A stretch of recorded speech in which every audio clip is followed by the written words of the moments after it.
উপদেষ্টাবৃন্দ এবং আমি শ্রদ্ধা জনিত ভাবে বলছি আমাদের অভিভাবকদেরকে অভিনন্দন জানিয়ে আমার বিদ্যালয়ের শিক্ষক শিক্ষিকা মণ্ডলী সহ সবাইকে আন্তরিক অভিনন্দন। তো যেহেতু আমি বক্তৃতা রাখতে জানি না, আমি আমার ভাষাতেই বলবো। আমি সবসময় বলি, আমি আবার বলি, এই সপ্তাহব্যাপী যা সরকারের কেন্দ্রীয় সরকারের নির্দেশ অনুসারে যা নির্দেশ এসেছে সবকিছুর পালন করার এবং এটাকে পরিচালনা করার দায়িত্ব আমি শেখর স্যারকে দিয়েছিলাম এবং আমি ওনাকে বলেছিলাম আমি 6 দিন বিদ্যালয়ে আসবো, আমি ছুটিতে থাকবো এবং আমি এই ছুটিতে থাকবো সোমবার থেকে গত শনিবার পর্যন্ত। এটা আমার অনেক দিনেরই প্ল্যান। তারপরও বোধহয় আমি 4 দিন এসেছি, আজকে নিয়ে 5 দিন। তো এত সুন্দর অনুষ্ঠান উনি পরিচালনা করেছেন। আমার বলবো আমার শিক্ষক শিক্ষিকা মণ্ডলীদেরকে নিয়ে আমি ব্যক্তিগতভাবে খুবই খুশি এবং আরো খুশি আপনাদের অংশগ্রহণকে দেখে। আমি আপনাদেরকে আজকের দিনে আমি অনুরোধ করব, বিদ্যালয়ে যদি কোনো অনুষ্ঠান হয় ভবিষ্যতে, আপনাদেরকে তো আমরা চেষ্টা করবই। যদি আমাদের কোনো জায়গায় নিমন্ত্রণ করার ঘাটতি থাকে এবং আপনারা নিমন্ত্রণ না পান, আপনারা অনুষ্ঠানে আসবেন। এসে আমি আরো 7 মাস আছি, এই 7 মাসের মধ্যে আমি আশা করব এবং চেষ্টা করব 2024-25-এর যত প্রোগ্রাম আমি জানুয়ারি মাসের মধ্যেই শেষ করে দেব এবং আপনাদেরকেও নিমন্ত্রণ তো করার চেষ্টা করবই। এবং মূল যে কথাটা আমি বলতে চাচ্ছি যে যদি আপনাদেরকে আমাদের তরফ থেকে নিমন্ত্রণে কোনো ঘাটতি থাকে, আপনারা প্রোগ্রামে অংশগ্রহণ করবেন এবং অংশগ্রহণ করে আপনারা আমাদেরকে বিদ্যালয়ের অনুষ্ঠানে আপনারা সশরীরে আসবেন। নিমন্ত্রণ না করলে আমাদের সামনে তুলে ধরবেন। তারপরের অংশে আমি চলে যাই। ভারত সরকারের নির্দেশ অনুসারে আজকের যে অনুষ্ঠানের তিথি ভোজন, এই তিথি ভোজনের সমস্ত আমরা যত সামান্য আয়োজন করেছি আমাদের তরফ থেকে। আমাদের এই আয়োজনে যদি ঘাটতি থাকে আপনারা ক্ষমা সুন্দর হৃদয়ে ক্ষমা করে দিবেন এবং আপনারা সবাই স্বতঃস্ফূর্তভাবে আমাদেরকে নিয়ে, আমরাও আপনাদেরকে নিয়ে ডাল ভাত সেবা করব। পরের অংশে আমি চলে আসি। আমি এত অভিভাবিকা দেখে আমি একটু আপ্লুত হয়ে গেছি, যার জন্য আমি বিদ্যালয়ে আসার পর 28 তাহলে আমি বিদ্যালয়ের শিক্ষক ও শিক্ষক সহ আপনাদের সামনেই আমি বলছি, আপনারা এইখানেই এখনই সরাসরি বলে দেবেন যে স্যার আপনি এটা ভুল তথ্য দিয়েছেন। আমার কৃত কাজগুলি আমি আপনাদের সামনে তুলে ধরার চেষ্টা করছি সংক্ষেপে। আমি বিদ্যালয়ে আসার আগে কি পেয়েছি বিদ্যালয়ে তা আমি বলবো না। আমি এসে কি কি করতে পেরেছি এবং আগামী দিনে আগামী 7 মাসের মধ্যে আমি কি কি করার আমার ইচ্ছা আছে এটাও আপনাদের সামনে তুলে দেব।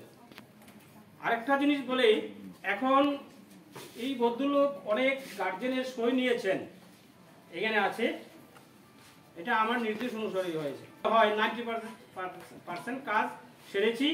আগামী বুধবারে সম্ভবত যদি কোনো সমস্যা না থাকে আমি এসএমসি চেয়ারম্যান সহ আরো যারা যাবেন তাদেরকে নিয়ে আমি ডাইরেক্টরের কাছে যাব। এই বিদ্যালয়টাকে বিল্ডিং করার একটা প্রস্তাব দেওয়ার জন্য। আমি আমার প্রসেস অনুসারে আমি 1.5 বছর চেষ্টা করেছি এবং গত মান্থলি মিটিংয়ে আমি ডাইরেক্টরের সঙ্গে সরাসরি কথা বলেছি যে আমি 1.5 বছর স্যার চেষ্টা করেছি বিভিন্নভাবে, আমাকে কেউ সহযোগিতা করে নাই। যারা এই বিল্ডিংটা, এই বিদ্যালয়টাকে ইচ্ছা করলে আরো কয়েক বছর আগে 2 তলা বিল্ডিং করতে পারতেন, তারা সহযোগিতা করেন নাই। আমি আপনাদের সামনে বললাম, যার জন্য আমি নিজেই বাধ্য হয়েছি এসএমসিদেরকে নিয়ে আগামী বুধবার আমি যাব। এজন্য আপনাদেরকে সই উনি নিয়েছেন। এখানে এসে হয়তো আগেরটা পরে হবে, পরেরটা আগে হবে। ভোকেশনাল কোর্সের ডিজিটাল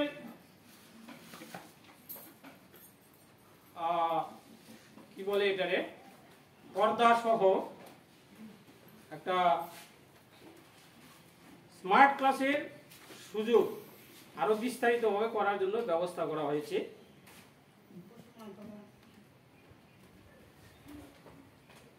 বিদ্যালয়ে ভিআইপি অনেকগুলি চেয়ার এসেছে,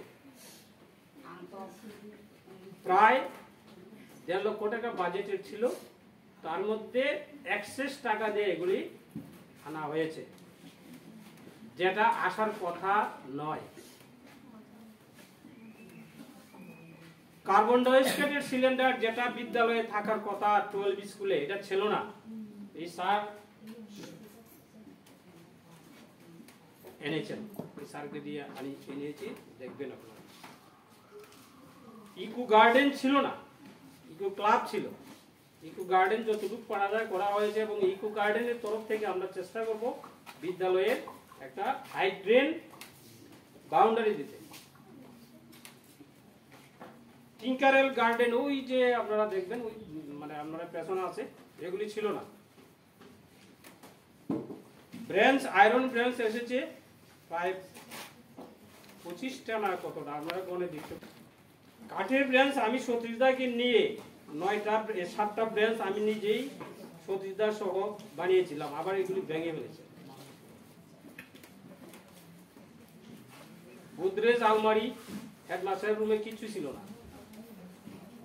তারপর স্টাফ রুমের কাগজপত্র রাখার কোনো র্যাক ছিল না, আমি র্যাকও আনিয়েছি। বিদ্যালয়ের রং করিয়েছি, আমি রোদ্দুরি করিয়েছি।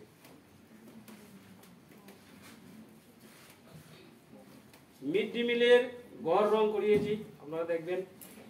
এবং আনুষঙ্গিক জিনিস কিছু ক্রয় করা হয়েছে, আপনারা খোঁজ নেবেন। আমি আসার আগে কি ছিল, আসার পর কি কিনেছেন অঞ্জনা ম্যাডামের কাছ থেকে। আপনারা পুঙ্খানুভাবে খোঁজ খবর নেবেন, সত্য না মিথ্যা। মিথ্যা হলে আপনারা সামনে আমি প্রমাণ করে দেব। এনএসএস এর বিভিন্ন সামগ্রী কেনা হয়েছে, আগে কি ছিল আমি বলতে পারবো না। স্পোর্টসের 2 সেট পোশাক সহ বিভিন্ন সামগ্রী আমি নিজেও কিনেছি, পঞ্চায়েত থেকেও দেওয়া হয়েছে। খোঁজ নেবেন, ছেলে মেয়েদেরকে দিয়ে নিজেরা খোঁজ নেবেন।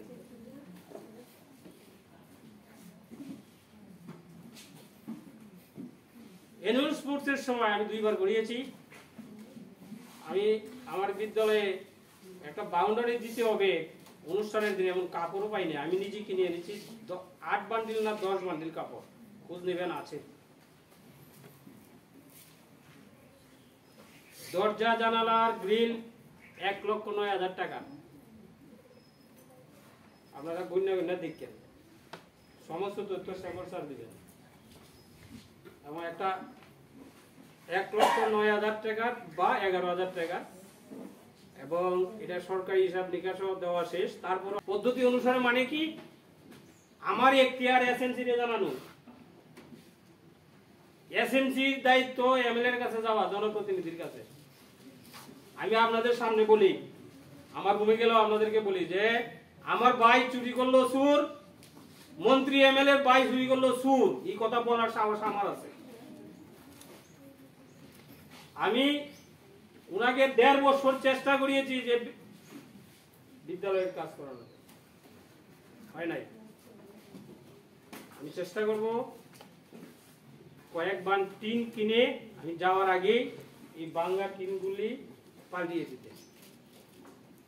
যদি আমি না পারি, আমি বিদ্যালয় থেকে পেনশনে চলে গেল, আমার ব্যক্তিগত টাকা দিয়ে হলো আমি টিনগুলি পাল্টিয়ে দেব।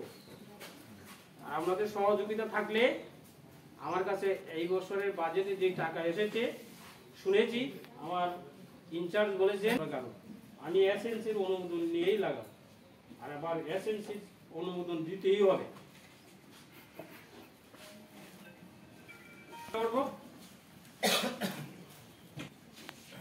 যা করেছি আপনাদের সহযোগিতায়, এবং আপনাদের উদ্দেশ্যে আমি অগাধ বিশ্বাস রেখে আমাদের কাছে দাবি করব